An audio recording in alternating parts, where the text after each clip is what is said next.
kucingan kuwi ora. Jalaran aku yen malih weruh wanita sing ayu kaya dadi tresno aku. Padha. Yen pangapunten Kanjeng. Iya. Kok dipun penggaris mriki kula mriku lak namung tiyang dusun. Ya ora senajan to kowe bocah desa. Ning wong duwe bojo ngono ora kudu. Kuwi wanita saka kraton, kuwi wanita saka kabupaten lan saka ngendi wae senajan saka desa yen aku tresno lak ya ora apa-apa to. Nanging panjenengan menika saestu tresna dhateng kula? Iya, aku cen tresno tenan karo kowe, ya. Ji menawi ngaten kula nuwun. Kuwi sago dadi garwaku. Ji. Tresnaku tanpa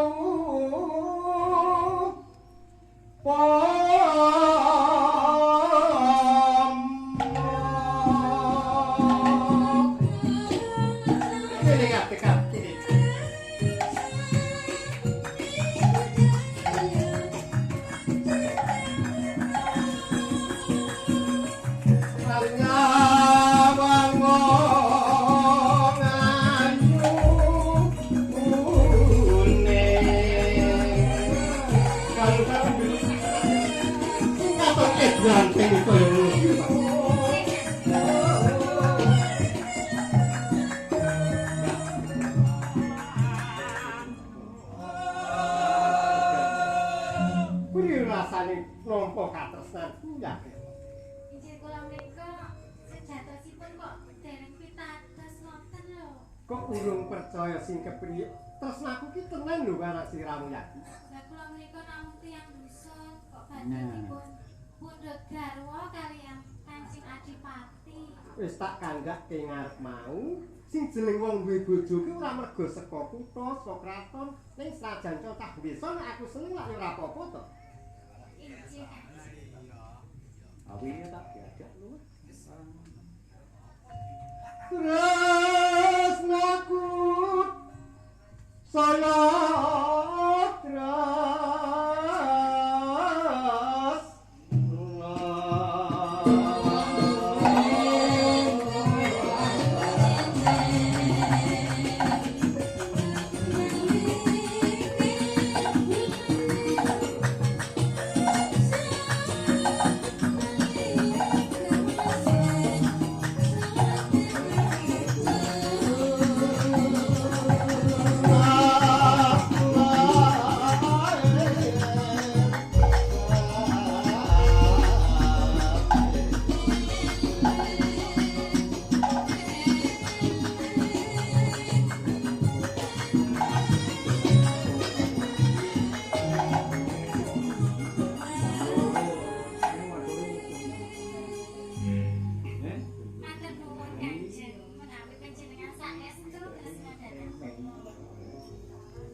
ya mesti tresno to wong nyawa wanita wis cilik ngene njur ayu tenan.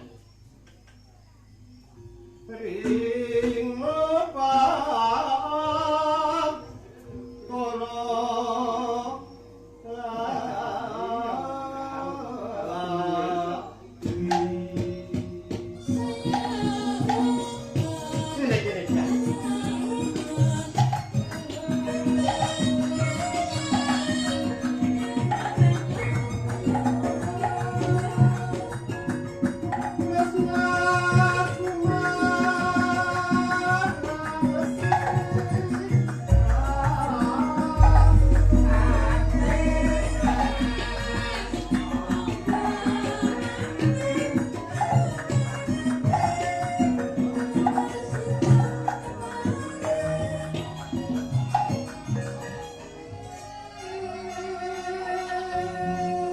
wis percaya kok yen aku tresno karo sira.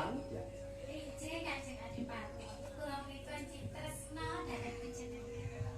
Nah, kula mau ngarep kok kanggo yen rasane saya swirak saya tresno. Lah ije sinten to sing mboten purun dipun kunjut garwa piyayi ingkang bagus, gagah, leksa.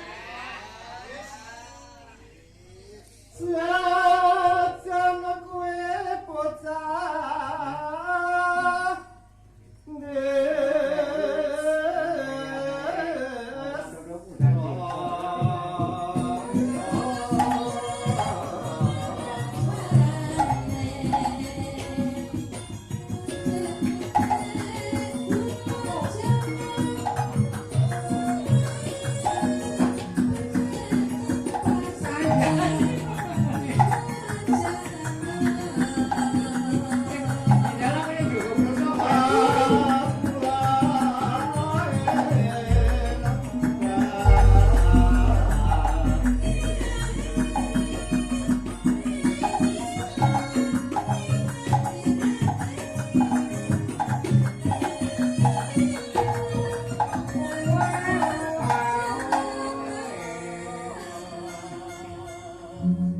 ning pun kakang Kumasara dosaya. Ije kados pundi Kanjeng?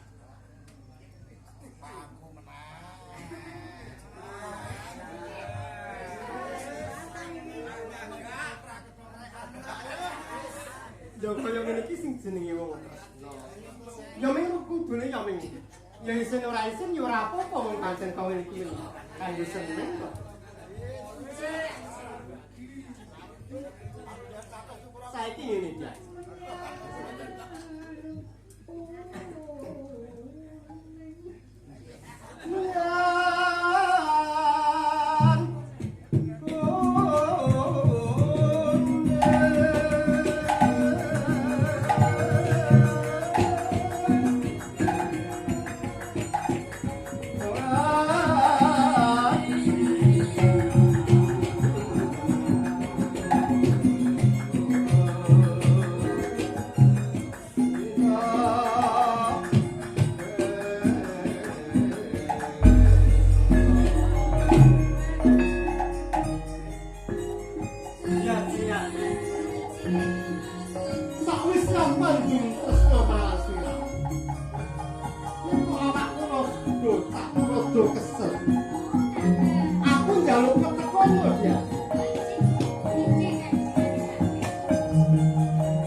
Jebulane aku dhewe kena dipaeka dening swijining wanita. Jur, wanita ngawoni nggawa pusaka tombak Kyai Pleret. Oh, tekane ndi layu tak tututi ati.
lajeng rikala semanten Nimas Suryawati sampun saged mikut pusaka Kyai Pleret rikala semanten ingkang sampun dipun dusta Ranggalawe mekaten Mas.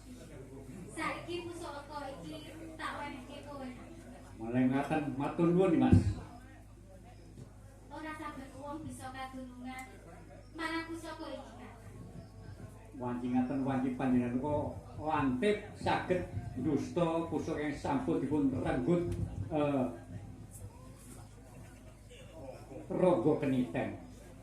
Lajeng kersanipun Mas kados pundi sampika? Saiki sowan ana kersane Kanjeng Rama. Nek ngaten monggo kula dherekaken Mas.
Pati sedaya menika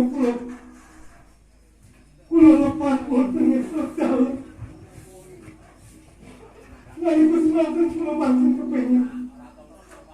Kula kepengin boten badhe suwan wonten sekdal saking sekali kali. Lantos kula kumawantun nusta pusaka dalem tunggak Kyai Pleret. Lain saking menika amargi sedaya menika saking tumindak kula ingkang minangka kula saged dipun piwuh dening Joko Barat Kasing Siluhur. Pareng nunjuk kados pundi ageng lepatipun Adipati. Mila kanthi menika kula nyuwun dipun pidana kaliyan selaras menapa ing dados kelepatanipun Kanjeng Sinuhun. Rangga kenite. Nuwun kados pundi Sinuhun. Jeneng sira wis luput karo negara. lan nerak pranataning Kraton Mataram. Lan menawi wonten kersa dalem kula tinindakani kula menika dados wingi kula kesanggan terima yopo. Ingkang kemawon kula monggo kapecana kemawon kula derek kanthi sendiri. Joko Umbara. Paring dawuh sinten. Ingsun paring pituno karo sok sapa wae sak murpat karo nanging kowe tak rumene ronggo keniten lobono ning pakunjaran sisih Dawuh yang sinuwun ngestaken dawuh sinten. Bu sampun dipun pejahi kemawon Rama. Oh, Sampun mau berkata kesenangan kehidupan materi.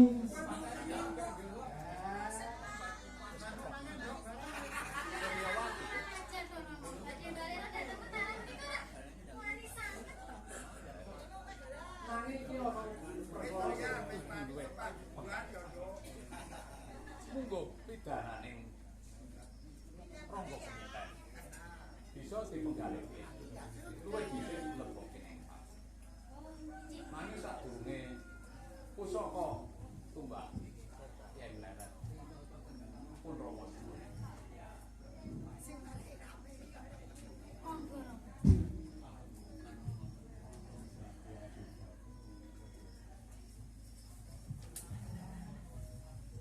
Joko Umbara Paring dawuh yang sinuwun. aja kesuwen ronggo keniten lebono ning pakunjaran. Ngestaken dawuh yang sinuwun.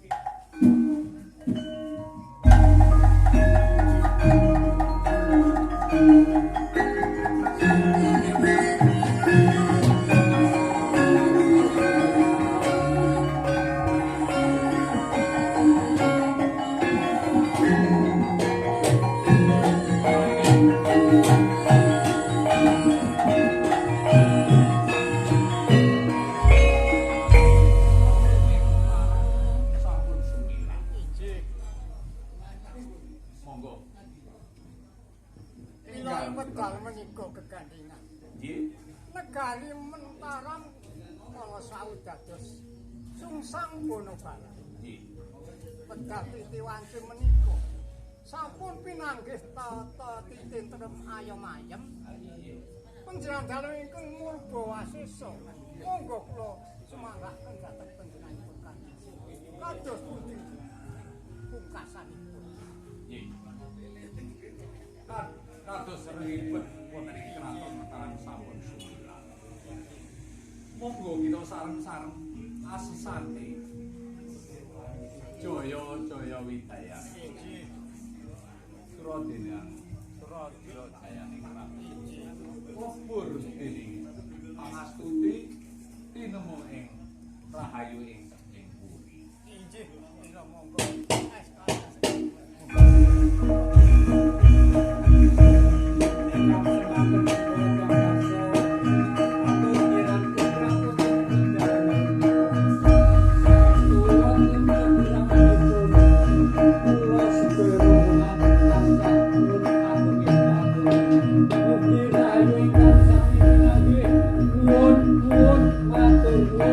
Assalamualaikum